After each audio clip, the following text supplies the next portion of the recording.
చెప్పుకుంటూ పోతే అన్ని సంక్షేమ అభివృద్ధి కార్యక్రమాలు మన నియోజకవర్గంలో మనం అందిస్తున్నాం. ఎక్కడ రాజీ పడడం లేదు. ఎక్కడ ఏ సమస్య వచ్చినా కూడా మా దృష్టికి తీసుకొని వచ్చినప్పుడు అధికారులతో చర్చించి తగిన చర్యలు తీసుకొని వస్తున్నాం.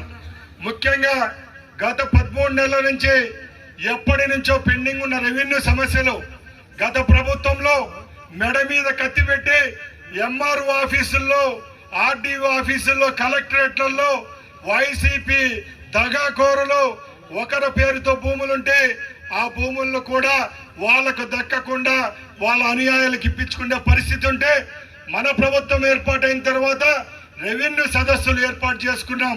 ఆ రెవెన్యూ సదస్సుల్లో ఎవరైతే నిజాయితీగా రైతులు ఉన్నారో, ఎవరైతే లబ్ధిదారులు ఉన్నారో వాళ్ళందరికీ వాళ్ళ భూములు అందించే విధంగా కూడా చర్యలు తీసుకుంటున్నాం.